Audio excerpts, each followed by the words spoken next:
Welcome to the We Are Fredericksburg studio. I'm Ray Milano. We've got a special guest here, Tyler Rose. Welcome, Tyler. What's going on, man? Good to see you. Thank you for being here today. Oh, you know it.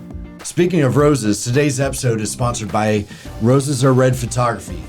Matthew Rose is a leading portrait and brand photographer in the greater Fredericksburg area. He's been a good friend of ours. We're happy to have him involved.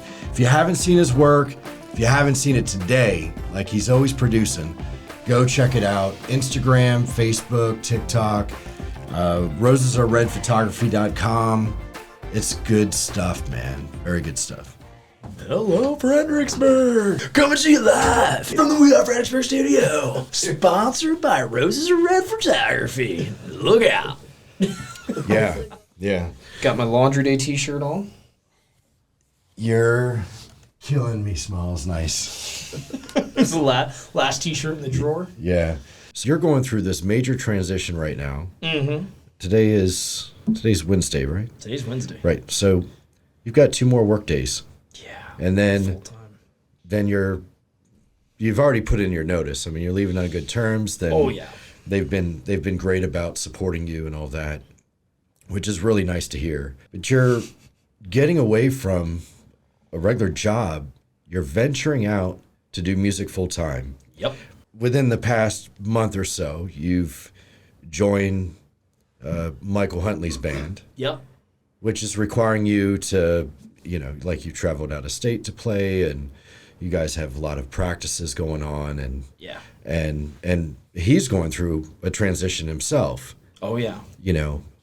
So there's a lot going on right there, and you're juggling, a shift in mindset, a shift in energy, and then within working on your own, like directing your own path now you're going from working for a company, now you're a business owner. Yep. And that's the way artists really need to look at it, right? Like, I'm a business now. I need to take this seriously. I've got to direct my days, and I've got to be disciplined and proactive and plan ahead. For sure. But you're also working into this band. Yep. So how have you been able to process all of that? Life is completely different in the best kind of way, right? So even on Saturday, I saw some of my work friends and then left, and I was like, man, I'm not going to see them all the time anymore. I was like, what the heck? I mean, it's just, I've been saying goodbye to everybody this week at work, and just like, all right, man, see you further up the road, I don't know the next time. Hopefully they come to gigs. I mean, it's not like I'm just going to like deuce out of the area, right?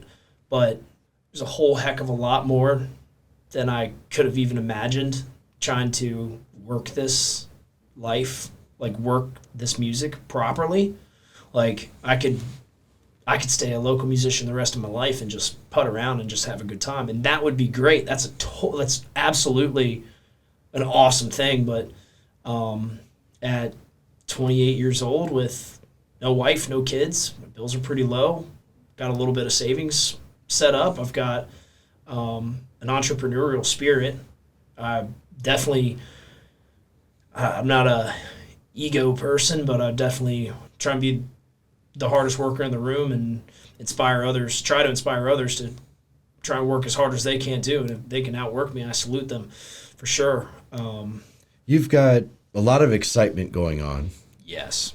But at a transition like this, you've got to find some source of stability and staying grounded and not get lost in the excitement. And how do you do that? I mean, the Huntley thing is extremely exciting. I mean, we've all been very excited for Huntley. I mean, watching him through this whole process. But to then be able to pull in some other local talent and get things going, it's a huge step for you, because you do get some exposure from it. You also get to see things in the professional side of the business. Yep. That you wouldn't have seen otherwise. So it's an amazing opportunity. See, I was lucky enough recently, so through some friends of some friends, I got to sit down and write a song with Vaughn Anthony. He's a killer songwriter, killer singer.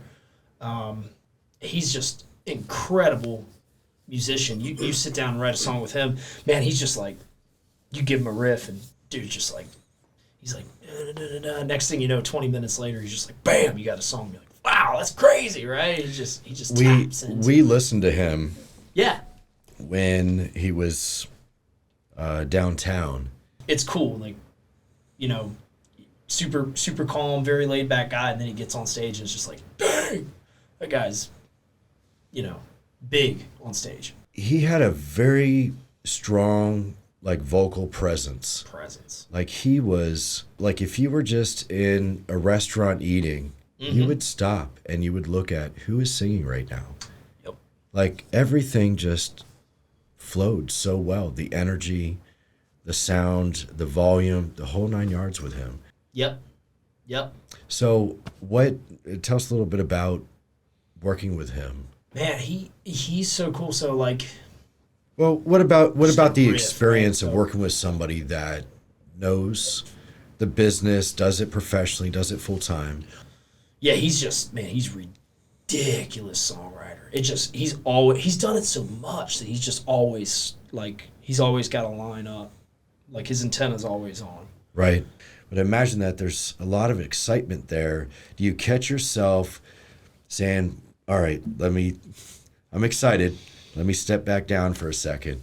Let me think about what I got to do, and let's get serious. And yeah, we try not to get lost in the sauce, if you will. Definitely, there's times whenever everybody's like, once the show's over and all the work is done and you're just left with this warm, fuzzy feeling. Honestly, I don't know another way to describe it. I'm just so full of just happiness, energy, peace, if you will.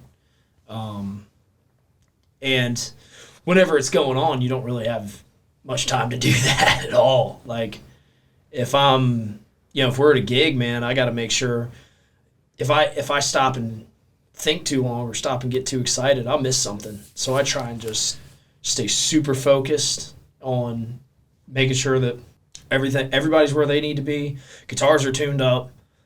Microphones are set up. Sound guy knows what he needs to do. Lighting person knows what, and not that I'm like over there telling them what to do. Just everybody's queued up, and that if there's any missing pieces or anywhere I can be the glue to make sure that we get success. That's what I'm trying to make sure that I'm completely dialed into. And then once it's all over, I'm like, man, that was cool. Man. Did you see what we just did? Did you see what we just you know what I mean? That like, that's once you come off stage, that's where you get to be, kind of enjoy and celebrate. And you played in Pennsylvania and North Carolina, right? Yep. Yeah, we did a weekend gig in Manteo, North Carolina, and yeah, that was a special weekend.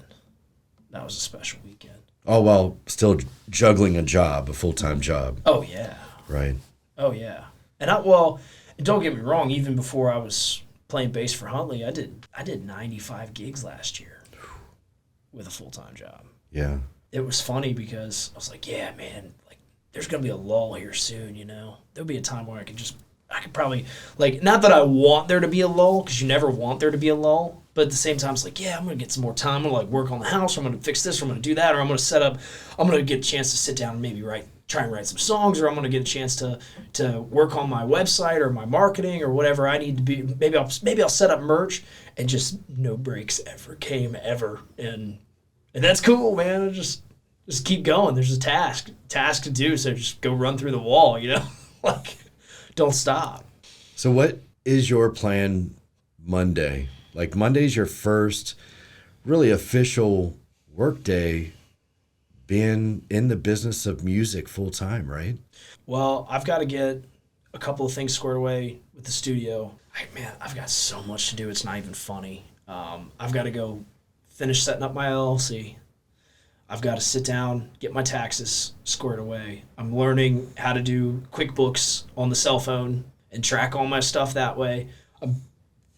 I've gone through and cataloged what my savings looks like, what my debts look like, what my consolidation look like, consolidating that stuff, reeling in my spending and doing that. I'm I plan on, so week 1, I've got to get my website the rest of the way completed.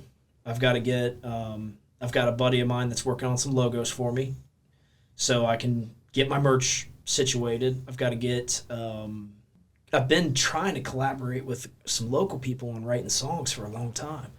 And I'm like, oh yeah, man, once I get through this event, then I'll have time to do this. And there's still just no times happening. And they're probably like, oh, Tyler, man, he's probably full of crap. He doesn't want to write with us. I'm like, no, I really want to write with you, but I haven't had a chance to, I haven't stopped. I haven't picked my head up. Like, and I did the same thing. I told my family, I was like, hey, like, I'm going to miss, there might be some birthdays and holidays and dinners and things that I don't have time to make. And I've got to do this for myself right now. It's a tough thing in business. It does require sacrifice. And not everybody around you understands that. Not all your friends will understand that. Not all your family members understand that. But you got to be number one in your life. Doesn't mean anybody's more important than you.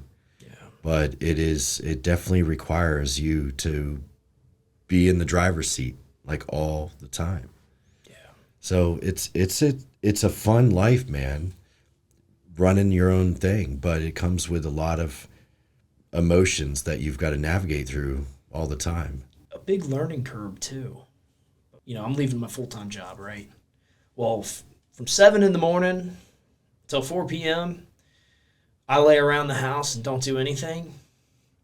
That's failure to me. That's what the epitome of failure looks like for this project, for this business that I'm trying to run. The plan is get up early and work this to the core. And I'm the type of person where I'm spread out. Normally I'm spread so thin that I can't see straight. And I'm putting every bit of effort and energy and love and passion and every ounce of my being into move the ball forward in whatever way it is today. You're not going into this really blind though, because you listen to a lot of podcasts, you read a lot of books, right? Oh yeah. Yeah, somewhere along the line somebody said leaders are readers, and I never learned how to read. No, I'm just kidding. But I was lucky enough to find podcasting and audiobooks. Before I had about an hour commute, I was burning up audiobooks and podcasts then. And then there's a nice way to kind of start the day and kind of reset the day once you leave work and just kind of leave it at the door. Has that prepared you think, played a good part in preparing you for this transition? Oh, yeah, man. I was telling somebody earlier today, it's like, and of course too, that's the fun part about this. It's the last week of work. I'm saying bye to all my friends. So I've had like this, what are you going to do? What's going on? Conversation like 70 times this week. And I'm just like, oh yeah. But yeah, I was telling somebody earlier today, I was like, you know, whenever I was young, I was broke as a joke.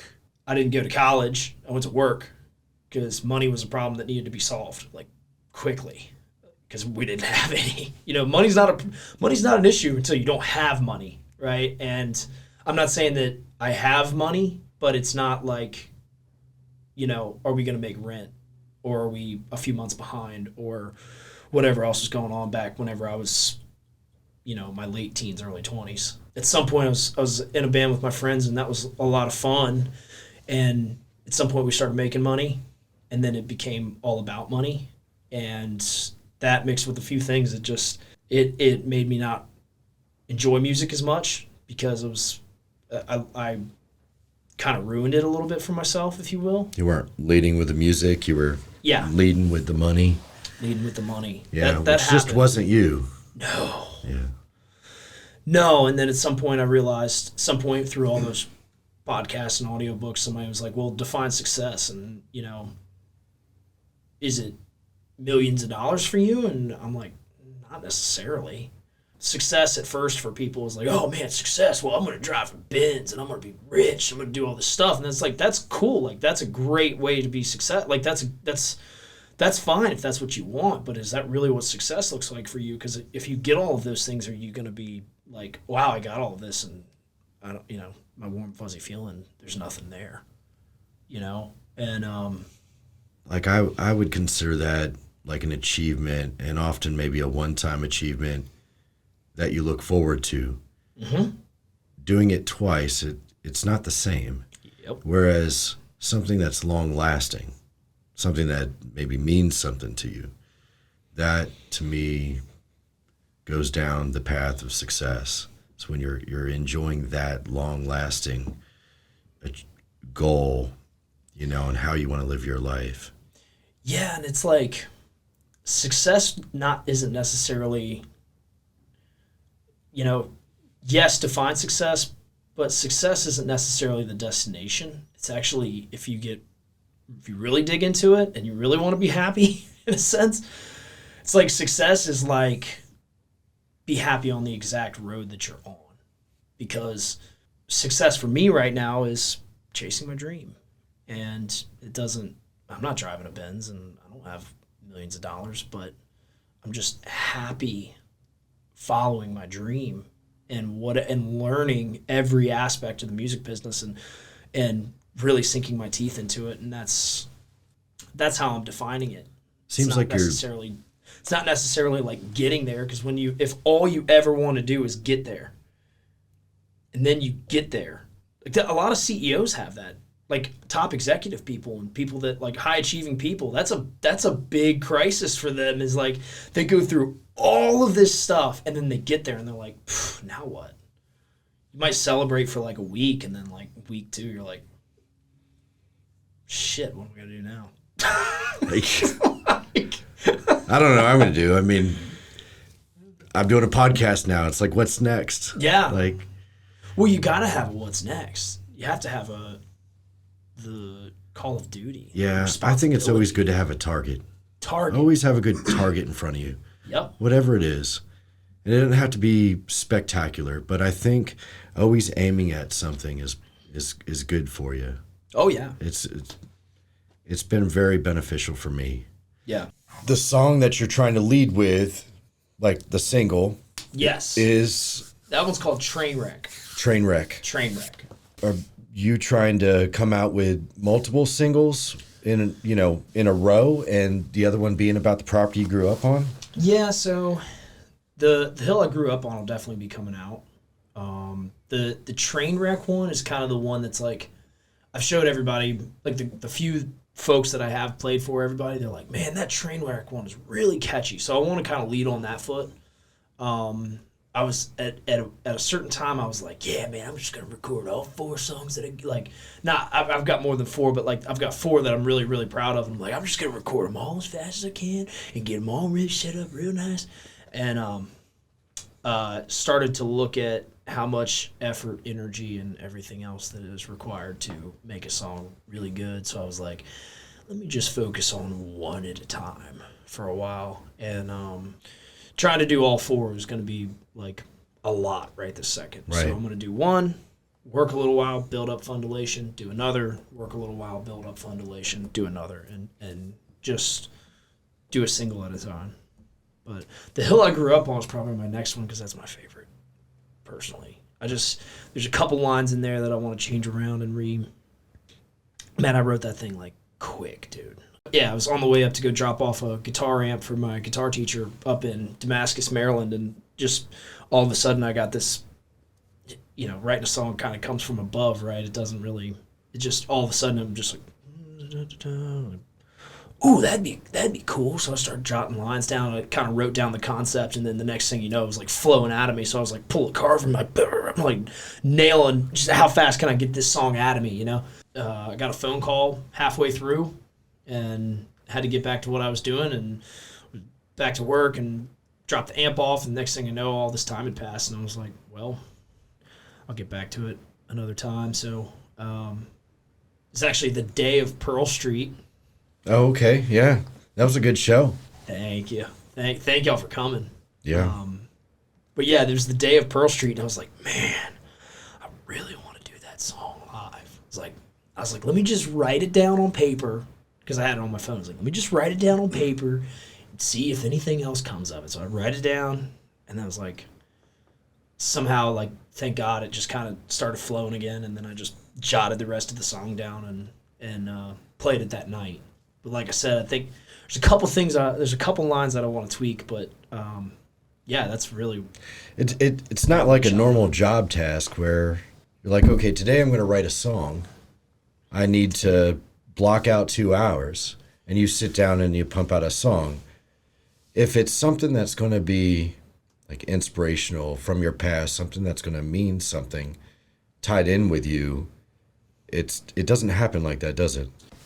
It depends, right? So now I'm finding out, and I'm more now than ever. I'm doing like mega research on everything, right? So Nashville, that's what they're all about. Nashville's like, we're gonna get together, and we're gonna do 2 songs a day, and it doesn't matter. Like, we're professional songwriters, and this is what we're gonna write. We're gonna do 2 songs a day. We're gonna get together. We've got an 8 a.m. session that's gonna finish up at 12. Everybody's gonna take lunch, and we're gonna get together at 1. And we're gonna write till 4, or write to 5. And that's how they do it. There is times where I'm like, I'm going to sit down and write a song, but you can't necessarily, like, in a situation like that, you're not always going to get good stuff, right? You're going to sit down, you're going to piddle, and it's either flowing out of you that day. It's like you have access to the spirit, if you will, or you don't. And that day I was just lucky enough to be able to tap into it. And especially those songs that mean the world to you, and those ones that pour out of you. Like, anybody can sit down and be like, all right, well, let's look at the scene. We're going to do that. A lot of people can do that, but those ones that as fast as it comes to your brain is as fast as it gets on paper, and it just jots down, it goes as simple as you can. Those are normally the best ones, and those are the ones that kind of come from. I imagine that a lot has to do with your emotion, how you're feeling that day, how you woke up, what you've got going on the rest of the day or the evening or the week. Yeah. Maybe something that you're going through in general. Oh yeah, for sure. Yeah, I mean, like the song Trainwreck that's gonna be my first single. Like, that one, I've had that concept for a long time. So when is this single? When do you think this single's gonna be coming out? Man, I Because think it's you've gonna got be March. you've got the challenge of juggling all the other things and the band and all the shows, and you don't know all the scheduling that's going to be coming down the pipe with that, because that's all kind of fresh even for Huntley. It's all fresh right now. Everything's fresh. Everything's up in the air. I have no idea about. I don't have any certainty about anything, which, that's the fun of all, right? Is being comfortable in chaos. Well, I kind of did that for most of my life, right? Is had a little bit of chaos going on outside of it with everything that was going on. I'm just like, that's why I wouldn't trade anything that I went through as a kid. Which not that I'm like, oh man, I had it so tough. Dude, there's people that have it way worse than I ever had it, But yeah, comfortable in chaos. We got a lot of chaos. We got a lot of, I don't know what's going to happen. I don't know what this gig's going to look like. I don't know where I'm going to be at this time. I don't know what tomorrow's going to bring. Like, you asked me what I'm doing on Monday. Well, I have a big, fat, long to-do list, but I can't hardly plan 3 days ahead of time in my life at all right now. But you're going to show up. Oh, I'm showing up. Don't know where or what you're doing, but you're going to show up. Oh, 100%. So it seems your childhood had a impression on you. It's kind of formed you into the person you are today with what you believe in and how you're pursuing your goals. You grew up not far from here. You grew up just north of Fredericksburg, right? Yeah. So, we're from Lorton, from as far back as the country was formed. Yeah, I went into Ancestry.com and traced my family back on my phone. It was like 5 o'clock in the morning. You know how you're like, oh, I'm only going to do like one more hour. Well, no, I stayed up till like 5, 6 o'clock in the morning. I was like, this is terrible. I got to be at work in an hour. I was like, what's wrong with me? It's like, I found the rabbit hole for me, like the biggest one. Yeah, so I traced my family all the way back to like 1550 England.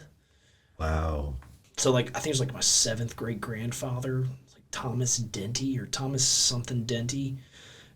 came over and was given a parcel of land to farm tobacco from Lord Fairfax in right over. They call it. It describes the land I grew up on, the hill I was raised on. Right, full circle.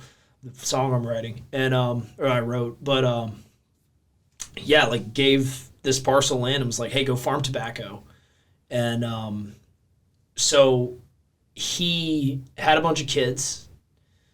And I think it was Thomas Edward because he named one of his sons' names was Thomas as well, and he came over in like 1750s, ended up dying a few years later because that whole no taxation without representation.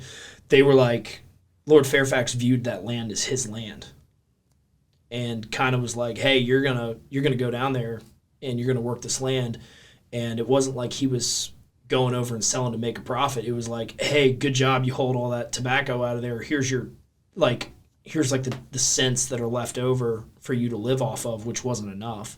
He got a job doing something for the parish, something for the church, like recording something for the church, and then ended up getting sick and dying.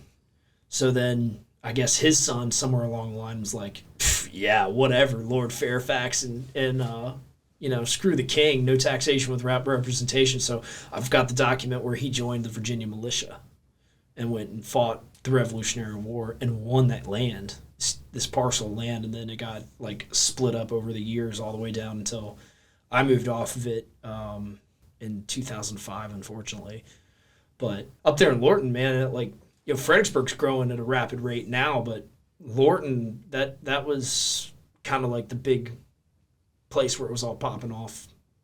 It went when my grandfather was there, it was just like farms and fields. My dad was there, it was still pretty much just farms and fields and a little bit of industry. And when we sold it, you can't even reckon, you wouldn't even know what it is, that there's like a whole hill under there that filled it in. Could you describe the song or describe the hill? Was it wooded? Was it fields? Did it high grass? Was it mowed? Like, describe that for a minute. So the hill I was raised on. No, so basically near Pohick Church is a historical church that's over there. We actually gave them the graveyard for that place. That was all our parcel there. There was 3 mailboxes, trees on both sides, and a little driveway. And turn right, head down a hill. It was a pretty steep little 45. Great for sledding when I was a kid. That was awesome. And down there, you got to the bottom. We were renting my Aunt Betsy's house, so that was the first one on the left. Then it was my Uncle Greg's house. And then if you go down to the bottom of the hill, there was a circle drive and a big tree and my grandmother's house, my meemaw and grandfather. And so the houses were on the left. And on the right-hand side, it was this big field that we mowed. And then there was a little stream that ran through there and a little turned into a creek at the bottom. And they had put a culvert there, and they filled it in so you could ride right over that. And then they had a big field that we mowed over there too. And so it used to all be farmland. My Uncle Billy farmed it pretty hardcore. And we turned it into like a go-kart track when I was a kid. Like a little further back up in the woods, there's a little pond back there that I didn't do the dirt bike thing when I was a kid, but my dad did, and they would ride dirt bikes around the pond and do that whole thing. But so is it the hill going down to the creek? Mm-hmm. Yeah, that hill. Well, it was, that's what we call it. It was the hill, right? And back on the hill. Yeah, so like the whole thing was, it was a big hill to the entrance, and then, like I said, like you're still up on the hill where all the houses are. Yeah, it was a big hill to enter, and then once you got down into the field, it was like a little plateau for my house, and then but as you keep going, it was graded all down, and we'd been there. Like I said, we'd been there since the 1700s, but then there was also, even before then, like you could go down there and pick arrowheads out of the creek bed over there. And a big Civil War influence over there, so I think they had bullets, and my dad was always finding bullets when he was a kid. Because I left there when I was like 11, but that was a special place. I've always said, I said this to my family a few years ago. I was like, I don't know what heaven is going to look like, but if it's like, for me, my heaven is like riding down that hill again, stopping and going and like walking in to see my Meemaw and eating zebra cakes in the freaking sunroom and like that's heaven to me. That was heaven on earth. It really was. You know, my grandmother passed away about the time that all that stuff was popping off whenever I was a kid, kind of hitting the fan. And she was just unconditional love to her core. She was special, special woman. That's an awesome story. So it's definitely going to be a good song to hear for anybody. Yeah, it's coming soon. It's coming soon. Well, we can get a little piece of it here, right? Yeah, absolutely. Yeah. All right. Well, let's see you break out the guitar and. Yeah. My name's Tyler Rose, and this song's called The Hill I Was Raised On.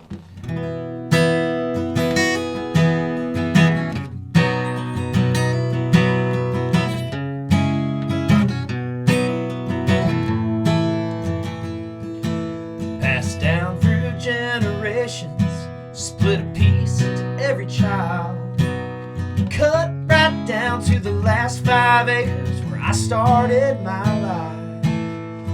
One side there was townhouse, the other was commercial fence. We played baseball and raced go-karts in the field down past the creek. And I didn't know we were the last ones to hold out. Man, I wish we had never left our home. It was the last piece of old land in this modern town, a little haven of fields with concrete all around. The same tree we used to play on, my grandpa did too. They filled it in with red dirt, so I can't even show it to you. But underneath those single family homes, that's the hill that I was raised on.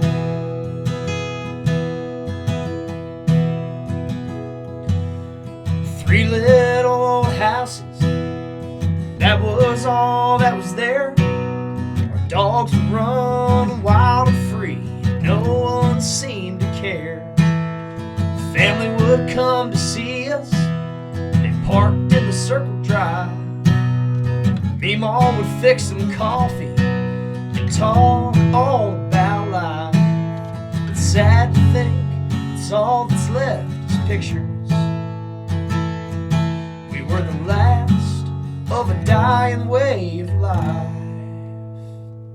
It was the last piece of old land in this modern town, a little haven of fields with concrete all around.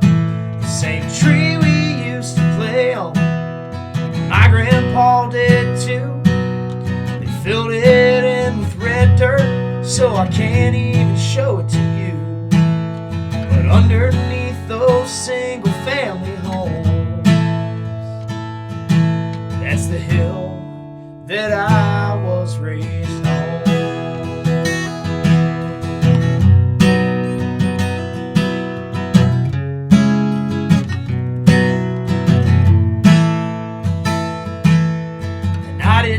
We were the last ones to hold out.